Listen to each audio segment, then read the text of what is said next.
I met Carl. He attended the Brian Tracy 3-day event 4 years ago. He was invited by Mauricio Raul. And as you guys know, I talk about, referrals, so he was referred by Inner Circle member. And that's really how my world works. I heard Jeffrey Miller doing a Facebook Live, quoting me on some stuff about getting fish to jump in the boat. And it really is my model. My model is I don't want to hunt. I like to fish, but I'm lazy. So I'd rather have fish jump in the boat. So I create irresistible offers to the right audience. And 90% of our people are referred by other members, or they attend events where we spend 2 days together and they either love me or they hate me, right? And if they hate me, no worries. We don't have to, done. But if they love the community, they love you, they love me, then they want to participate. So that's my marketing strategy. And that's stuff I'm teaching on all the time. How do you get fish to jump in the boat? All right. So with that being said, today will never happen again. Really encourage you guys to play full out. I know it's distracting. You can be looking at your computer. You can be doing all these things, but the level you put into it will be the level you get out of it. And I so appreciate you guys. And the fact Les Brown is going to take time out of his day. And actually, I had a hard time sleeping last night. So about 3 a.m, I thought, I'm going to go listen to the podcast I did with Les 2 weeks ago. And I've not released it yet. And he's just so good. He's like, he has gone through a transformation. When I called him a couple of days ago, he had a message. And his message was, hey, Les Brown, I'm got stage 4 cancer. I'm not taking phone calls. I'm not taking appointments. Please respect my privacy. I'm focused on meditation, prayer. I'm eating like a rabbit. I'm on a very strict vegan diet. And it was like this 2-minute message of just, please send your healing and your prayers and I'll be praying for you. But just, respect my privacy and I'm trying to get healed up. And it was a beautiful message, beautiful message. And so, I'm like, hey, Les, beautiful message. And, when we talked on the podcast, I mentioned having you as a guest on the Inner Circle, but no pressure. And he called back about 30 minutes later and said, yes, I'll do it. But you got to realize, he doesn't need the money. He really doesn't. It's a gift he is going to give us. And I hope we bring that gift to him. And so when he speaks and Lisa speaks today and Todd speaks, that we really just bring our love like we do at these Inner Circle meetings when we're in person. Phil Collin, a Def Leppard, I reached out to him and he sent me the longest text apologizing why he couldn't be with us. But Phil said after the Inner Circle he was with us, he said that was in the top 10. They've toured the world a zillion times. He said that was in the top 10 experiences. It's because of you guys. He said it was the love from the community. When I remember when Earl Nightingale said, you don't get in life what you want, you get in life what you are. And so as you look at yourself, look at your goals in the next chapter of your life, what behavior are you going to leave in the cocoon that can't come with you when you come out, when you emerge? What are the choices? What are the habits? What are the relationships? One of the things that Jim said that always grabbed me, look at the people in your life and ask the question, what is this relationship doing to me? Am I growing mentally and emotionally and spiritually? I was just reading the other day that we earned within $2,000 to $3,000 of my closest friends. When I found out years ago, I got every broke person out of my life. I said, y'all gotta go. Y'all gotta go. I used to be so broke, I walked past a bank and tripped the alarm.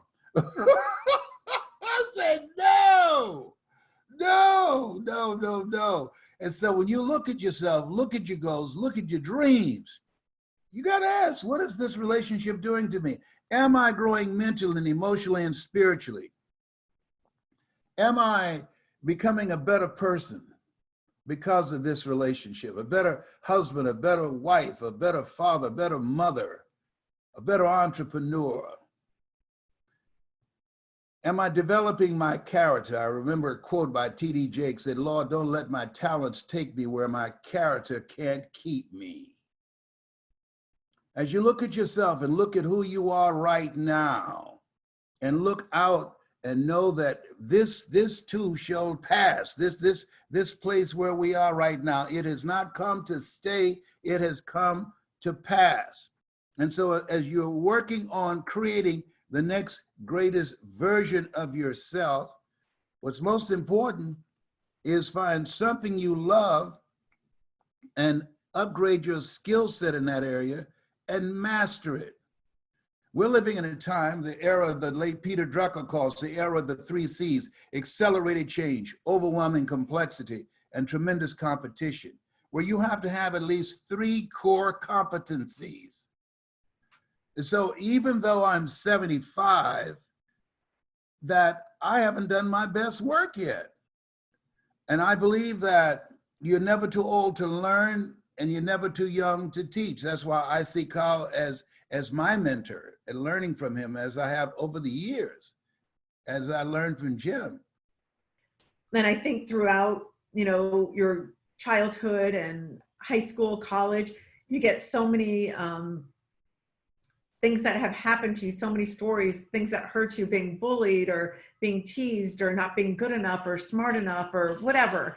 And I think we all start to create a story of how we're not likable or, whatever our issues are. Even if we like ourselves, we know it's like all your skeletons in your closet, all these things about you that you're hoping nobody else finds out, even if they're minor. It's all your fears about really how you think of yourself. And most people I found don't like themselves, and they have a lot of things that they did in their past that they have shame and guilt for, and that's what's holding them back, because they're putting all their energy into their past instead of focusing on the now and what their future will be. So what being of service is, and you don't have to travel like I did, but just being of service in your community or whatever, it's volunteering helps you connect to your core self. I think your inner child. And I think that helps you in whatever you do. Because once I started doing that, I didn't know where I wanted to go.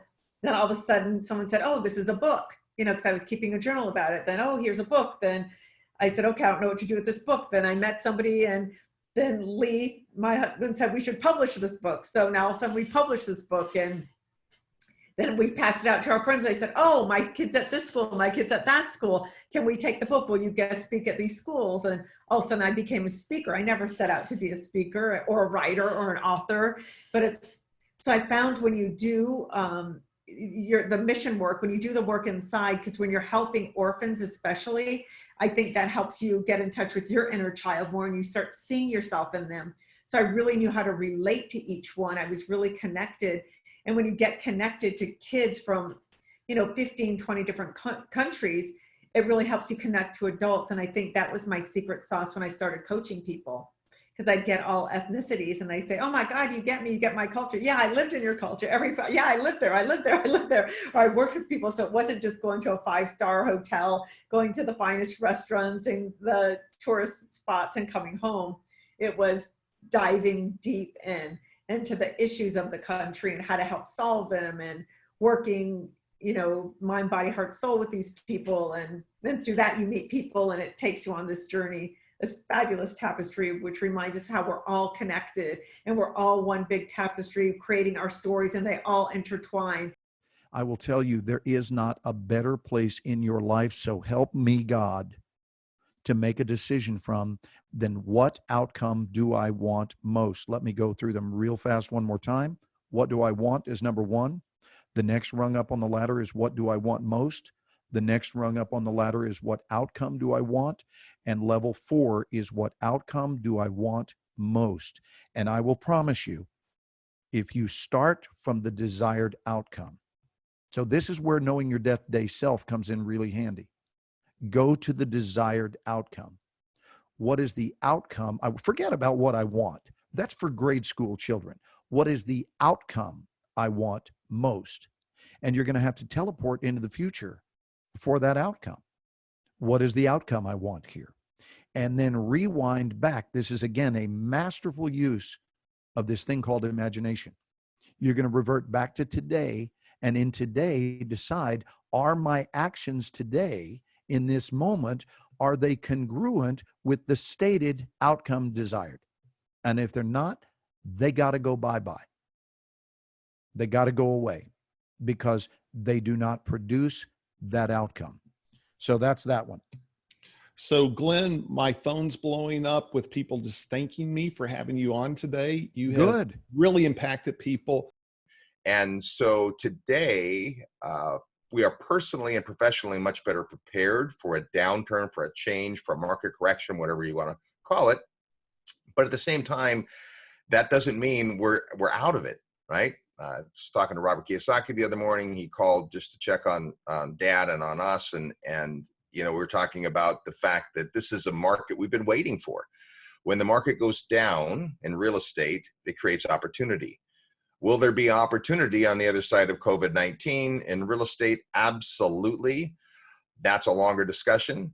But really, I think what's more interesting is how you prepare mentally for it. And I talk a lot about managing your psychology. Marines have your reputation, right? If you've ever watched Gomer Pyle, you got Sergeant Carter. If you've ever watched Full Metal Jacket, right? They have this reputation. Marines have this reputation. They're going to get things done if they got to go over you, through you, whatever. And that can be really good. But my leadership style, got the determination. I'll go play college football at 5'11", 190. I've got that. But my leadership style was always one of team. How can we do this? I was never the best athlete. And so I always had to work with the team. And all I did was transfer that into the Marine Corps. So even when they put those little gold bars on me, butter bars we call them, they put those little gold bars on you, I already knew that enlisted NCOs and staff NCOs knew so much more than I did. And I wasn't there to be a boss. I was there like, what's the best solution? This is so great to get all together and to see faces that I haven't seen in quite a while. So this is awesome. Thank you, Kyle, for doing this. And for today's meditation, even for me, as I was thinking of an intention for today and being part of our mastermind, I was excited to reconnect. So to come back and to have connection with all of you that I haven't seen in a while, or maybe many of you that I may have not even met yet, but yet we're still all in the same vibe, and we're all here to just support one another, encourage one another, and also to get into our own greatness in life and what's going on. So for me, it's connection, is having connection today with people that we may not have seen for a bit. And it's also refocus. So I think this is a perfect time that we're having this mastermind, is to really refocus also, to get back into alignment regardless of what's going on in the external world. Take care of your enemies, because your enemies are going to be able to teach you things that your friends could never teach you. And when I put that line together with your angst is your liberation, it pushes me to the edge of my life and the edge of my being to keep practicing in places that I don't like. And here's what it pushes me towards. There are really, as I think about it, only two things I need to learn how to handle. When I don't get what I do want, or I do get what I don't want.